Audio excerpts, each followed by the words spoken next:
Assalamualaikum warahmatullahi wabarakatuh. Para sahabat para jamaah, mari kita mulai kita takribnya, bacaannya wal amri alladzi lam yuzan lahu. Bismillahirrahmanirrahim. Qala al-musannif rahimahullah wa nafa'ana Allahu fi ulumi fidrain. Wal abdi, dan dihajru pula al-abdi seorang hamba sahaya, alladzi lam yu'zan yang tidak diizinkan lahu baginya fitijarati di dalam perdagangan. Fala yasihu, maka tidak sah tasarrufuhu, mentasarrufkan, mengelolakan harta, mengelolakan yaitu si hamba bi ghairi izni sayyidihi, tanpa ada izin daripada majikannya. Kemarin bahwasanya hajru ada 6. Yang pertama adalah hajru orang yang atau anak kecil, kemudian kedua adalah yang gila, yang ketiganya adalah orang yang muflis, yang keempat yaitu orang yang sakit, yang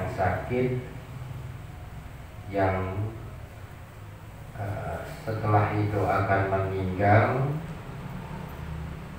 Kemudian juga diantara lagi adalah orang yang sapih, orang yang suka menghamburkan harta bukan pada semestinya. Nah, yang keenam sekarang hajru pada seorang hamba alladzi lam yuzan lahu fit tijarati, yang tidak diizinkan baginya untuk melaksanakan perdagangan, baik buat dirinya ataupun untuk majikannya. Maka dari itu tidak sah dia mengelola tanpa izin daripada majikannya. Jadi seorang abid juga sama, hartanya dihajru, dicegah, terutama di dalam masalah jual beli ataupun perdagangan. Syaratnya dihajrunya kalau tanpa izin daripada majikannya. Datu 6 yang disebutkan di dalam kitab takrib atau dari matanya Fathul Qorib. Wasakata al-musannifu, dan tidak menjelaskan al-musannifu pengarang kitab an asya'a daripada beberapa perkara minal hajri, daripada hajru ini, mazkuratin yang sudah disebutkan dari yang 6 fil mutawalati, di dalam kitab yang lebih panjang penjelasannya. Di antaranya apa? Minha, di antara daripada perkara-perkara hajru selain yang 6 adalah al-hajru alal murtadi, yaitu hajru atas orang yang murtad. Jadi kalau ada orang Islam kemudian dia murtad, maka hartanya dihajru, tidak boleh dipergunakan selain daripada hidupnya, keperluan hidupnya. Kenapa nggak boleh? Karena di situ juga ada lihaqil muslimina, untuk menjaga hak orang Islam. Kenapa jadi hak orang Islam? Kalau memang negaranya Islam, hukumnya hukum Islam, maka kalau ada orang murtad keluar dari Islam, maka jadi hartanya itu adalah harta fai, namanya harta faiun, harta fai. Harta fai itu adalah harta yang diambil dari non muslim buat keperluan orang Islam. Ada istilah ghanimah, ada istilah pek, bahasanya pek. Kalau ghanimah adalah harta hasil daripada pertempuran atau rampasan perang. Kalau ada orang Islam kemudian berperang, kemudian orang Islam menang, maka harta orang kafir nanti dibagi-bagi, namanya harta ghanimah. Ada lagi harta pay. Harta pay itu harta dari non muslim juga, bisa berupa daripada pajak ya. Artinya orang kafir zimmi yang hidup di negara Islam, kita harus bayar biar aman, dia hidup berdampingan juga, mencari keamanan daripada orang kafir yang lain. Dan juga ya diantaranya penghasilan dari harta pay itu adalah harta yang diambil dari orang murtad yang sudah meninggal. Jadi hartanya buat keperluan kaum muslimin. Itu kalau negaranya negara Islam, hukumnya hukum Islam. Ya kalau di Indonesia mah susah, nggak bisa gitu. Nah itu hartanya juga dihajur, dibekukan. Wa tasarrufu sabi wal majnuni wasafihi, dan pengelolaan harta anak kecil, orang gila, wasafihi, dan orang yang suka menghambur-hamburkan, mubazir di dalam hartanya, ghairu shahihin, itu tidak sah ya, tidak sah menggunakan harta ya bagi anak kecil, orang gila, dan sapi, kecuali dengan bimbingan dari wali ataupun qadi terutamanya. Yang kalau memang kita sorupkan juga diperbolehkan asal ada iwatnya, ada gantinya ya, dan gantinya itu bisa berkembang.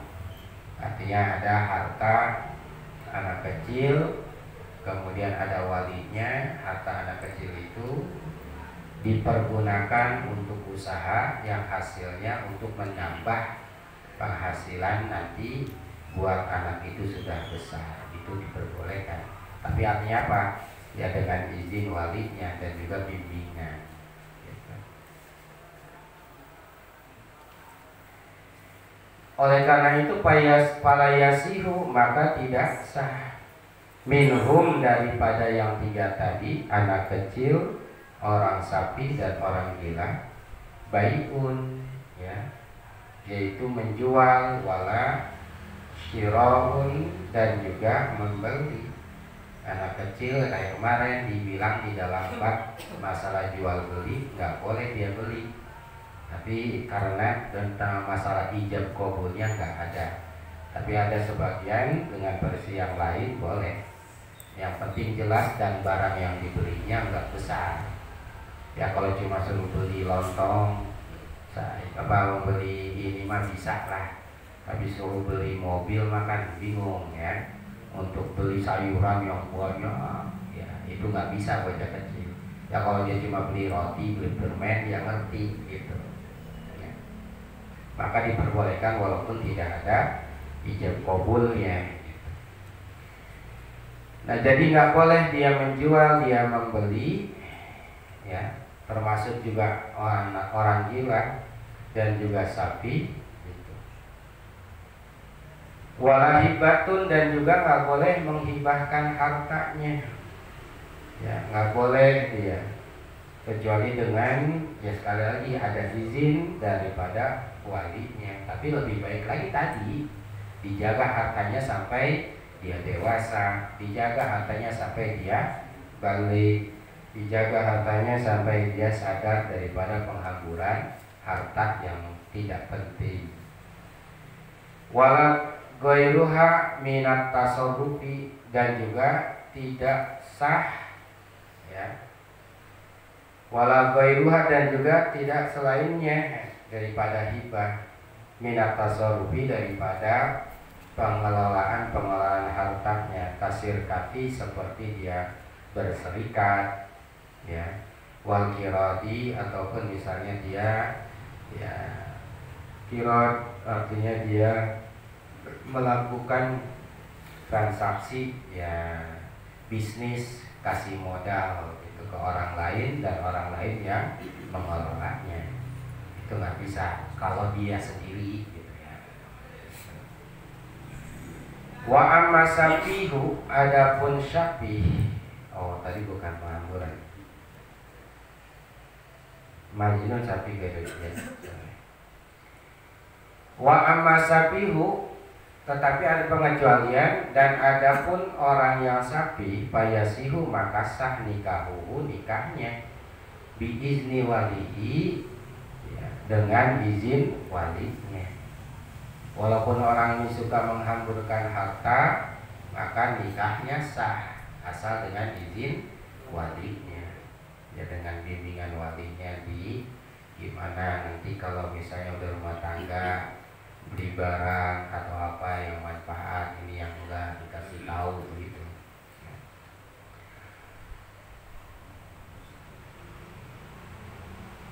Kalau misalnya nikah tanpa izin walinya, maka tidak sah. Wa tasarruful muflisi, dan pengelolaan harta orang yang bangkrut, orang yang punya hutang tapi dia punya duit, dengan duit itu tidak bisa memenuhi, melunasi terhadap hutangnya, yasiusah, ya, bizimatihi, di dalam tanggungannya, falau ba'a salaman. Jadi kalau dia mengelolakan hartanya itu sah di dalam sesuatu yang tetap kepadanya, itu di dalam tanggungannya.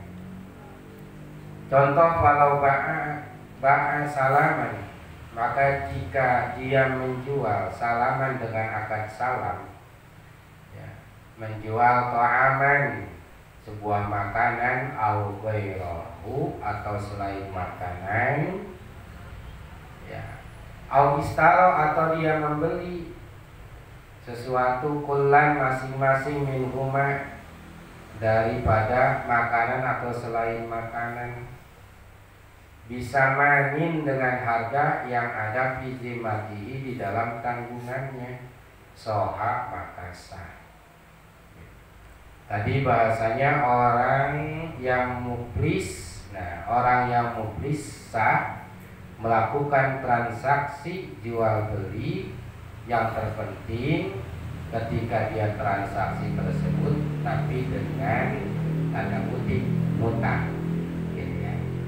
Tanda kutip mutah, bukan dengan mengelola hartanya yang dia punya, karena harta yang dia punya itu nantinya sebetulnya untuk pembayaran hutangnya kepada orang yang menghutangi.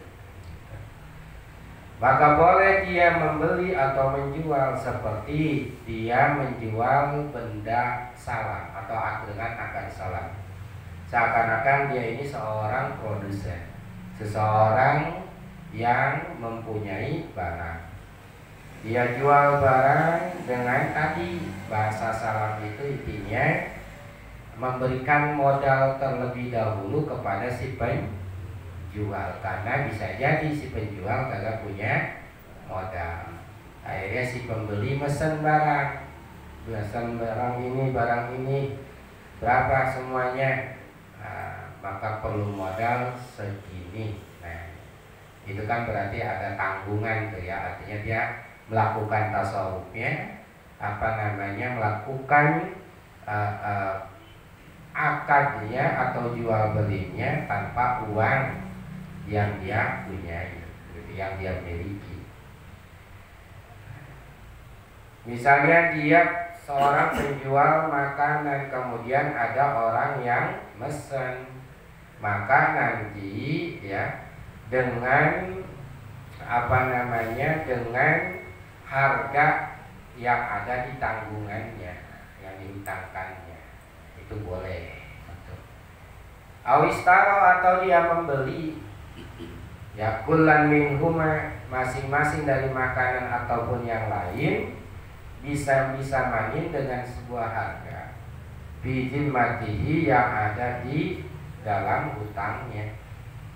Kayak misalnya kalau dia jadi seorang penjual, orang yang dipesan, Kayak ada orang yang mesen, aslam tuh ilaika kada kada gitu. Saya mesen ini ke kamu, ya seperti ini ininya gitu, duitnya dengan sifat-sifatnya. Kemudian diterima, ya nggak apa-apa, nanti saya bikinin, nanti saya buatin, itu boleh. Atau ceritanya dia melakukan jual membeli sesuatu, gitu, nggak apa-apa. Duna tasarufihi, tidak sah mentasarufkan, mengelola hartanya itu orang yang muflis bi'ayani malihi, ya, di dalam perkara harta bendanya, falayasihu, maka yang begitu tidak sah.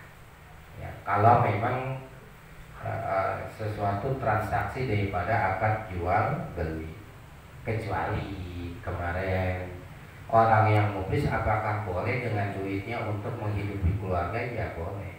Sebelum dihajru boleh, ya. Sebelum dihajru sama hakim dibekukan hartanya, maka hartanya dikeluarkan dulu untuk nafkah sehari-hari untuk anak dan istrinya. Itu mah kewajiban.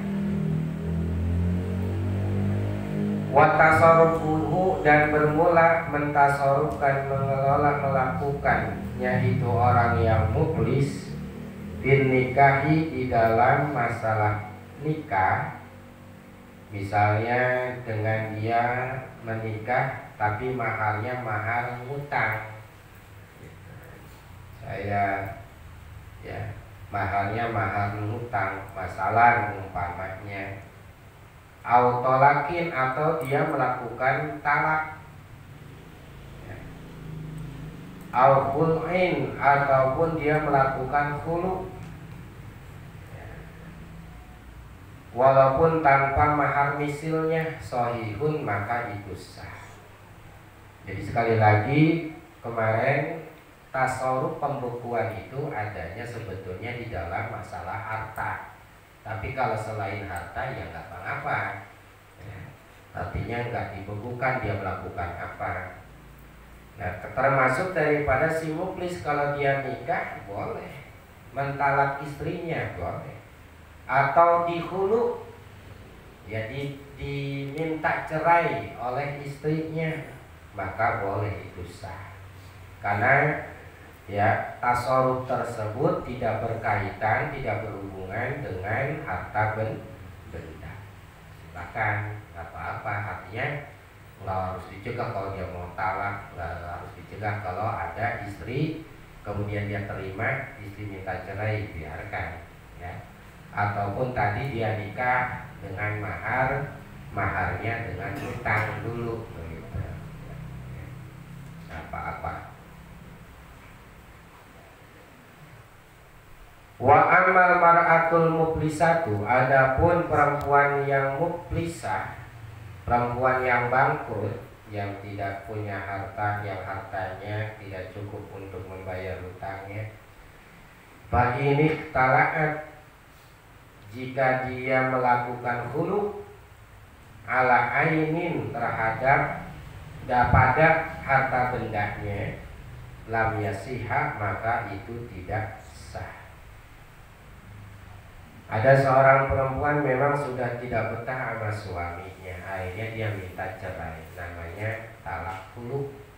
Artinya si istri meminta agar diceraikan oleh suami, gitu.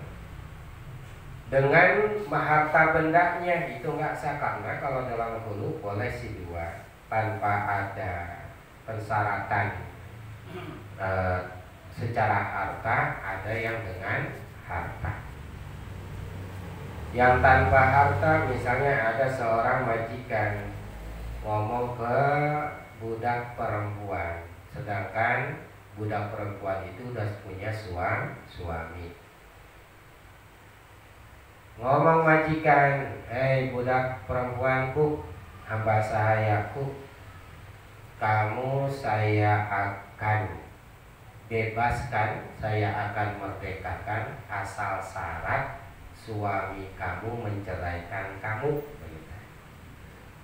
Nah, sedangkan ini kalau untuk merdeka sulit banget misalnya karena keuangannya juga nggak ada.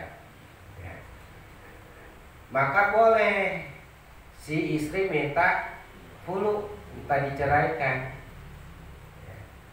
Tanpa mahar misalnya, tanpa harus membayar denda, itu pun boleh. Karena kesempatan daripada biar merdeka itu sulit, maka itu yang diambil. Misalnya kalau mau, ataupun dia melakukannya hulunya ini membayar sebuah gantian buat suami. Itu bang, saya udah nggak betah sama abang, saya minta diceraikan. Ya silakan kata suami, tapi bayar, harus ada uang gantinya. Tapi ingat bahwasanya gantiannya itu tidak boleh dari di atas batas mahar yang dulu diberikan. Ya jangan-jangan dulu maharnya cuma 5 gram, mintanya 1 mobil BMW, nggak bisa gantinya. Tapi harus standar dulu yang ngasihnya berapa. Ya udah bang, minta berapa? Ya saya minta 5 gram emas. Duitnya akhirnya dia ambil dari duit harta si istri yang bangkrut tadi. Itu kagak sah. Karena itu hartanya akhirnya dipakai buat itu. Nggak boleh.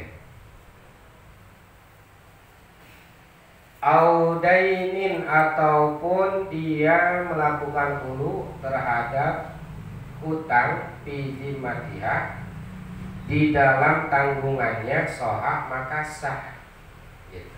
Tapi kalau dia ngomongnya bang, saya minta diceraikan karena alasan ini, ya udah kalau mau cerai, kata abangnya, kata suaminya, kamu harus bayar 10 juta. Ya nggak apa-apa bang, tapi saya ngutang ya, itu boleh gitu. Kalau bahasanya dia ngutang bayarnya sohak maka boleh. Tapi kalau tadi langsung diambil dari harta yang dia milikinya dikeluarin, itu tidak sah. Watasarruful maridi, dan mengelola hartanya orang yang sakit, yang khawatir akan meninggal, artinya udah yang mau meninggal. Bimazada ala solusi, pada harta yang lebih daripada sepertiga.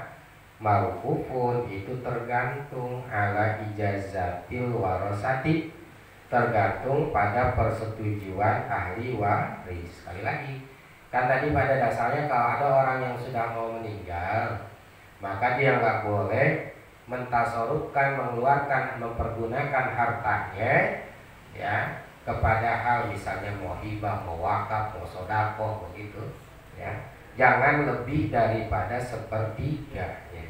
Tapi ada misalnya orang yang mau meninggal sakit, dia mengeluarkan hartanya lebih daripada sepertiga, maka hukumnya tergantung.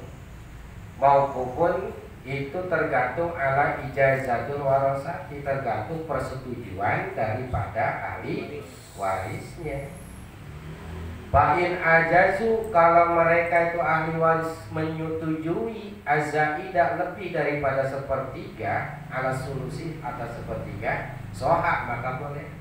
Ya udah dah, emang amal bapak mah kurang, sedekahin beda buat nambah-nambah, buat kurangin siksaan atau lain sebagainya gitu ya, atau nambah pahala nantinya banyak yang ngalir kata anak-anaknya, maka yang begitu boleh walaupun lebih daripada sepertiga.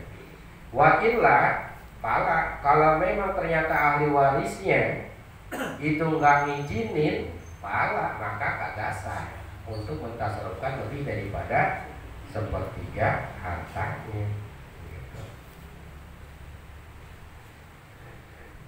Nah, persetujuan dan penolakan ahli waris itu menjadi hukum kapan? Wa ijazatul warasati waradduhum, dan bermula persetujuan ahli waris, waradduhum, dan penolakan ahli waris halal marodi ketika sedang sakit la yuktabaroni itu tidak dihukumi sebagai hukum, ya. Wa innama yuktabaru dzalika, dan bahwasanya diperhitungkan itu persetujuan dan juga penolakan dari ahli waris mim ba'dihi, yaitu setelah meninggalnya ya yang meninggal. Jadi hukum bakal ada setuju atau penolakan terjadinya kalau ternyata yang sakit meninggal. Kalau udah meninggal disetujuin, kalau enggak udah ada gitu. Ya. Ai mim ba'di mautil maridi, yaitu setelah wafatnya orang yang sakit, ya. Wa idza ajazal warisu, kalau misalnya menyetujui ahli waris, summa qala, setelah meninggalnya itu si mayit, qala summa qala, kemudian si waris itu ngomong, innama ajaztu lizanni anal mala qalilun wa qad bana khilafuhu sadiqa biyaminihi. Kalau si ahli waris ngomong, saya dulu menyetujui karena prasangka saya, dugaan saya bahwasanya harta bapak saya itu kecil sedikit. Waqad bana khilafu, ternyata telah jelas khilafu perbedaannya. Ternyata harta bapak saya bandanya banyak, kirain cuma di Citayam doang. Ternyata ada di Depok, ada di Jakarta, peninggalannya banyak. Maka sudika biyaminihi, maka dibenarkan apa yang menjadi sangkaan dia, pernyataan dia dengan sumpahnya. Maka yang tadinya menyetujui jadi kagak boleh, gitu. Asal dia sumpah, ternyata emang benar, ya. Benar dia punya harta banyak banget, bukan di sini doang. Saya mau tahunya di sini doang bapak punya harta. Gitu. Kalau ada, sekali lagi, kalau ada ahli waris menyetujui tasarruf harta orang yang sakit ketika sedang sakit orangnya, ya, menyetujui kemudian meninggal, kemudian ahli waris tidak menyetujui, maka yang jadi hukum adalah tidak menyetujui. Karena apa? Waktu sakit mah sungkan, segen, takut, kalau kagak dikasih tar marah-marah lagi begitu, ya. Kalau ada yang mau meninggal lagi sakitnya, ahli warisnya bilang kagak boleh, tar buat anak gimana? Wah, paling berat. Setelah meninggal yang bapaknya, ternyata aduh kasihan juga ya sama bapak. Udah majunya tukang, ya ibarat kata ibadahnya dikit, kurang gitu. Ya lebih baik mah harus ada tambahan dah, sedekah yang ngalir. Ya udah setuju. Maka yang jadi adalah yang setujunya, begitu ya. Bukan yang penolakannya. Dan nanti kita teruskan wa tasarruful abdi alladzi lam yuzan lahu fi tijarati. Ya Rasulullah sallallahu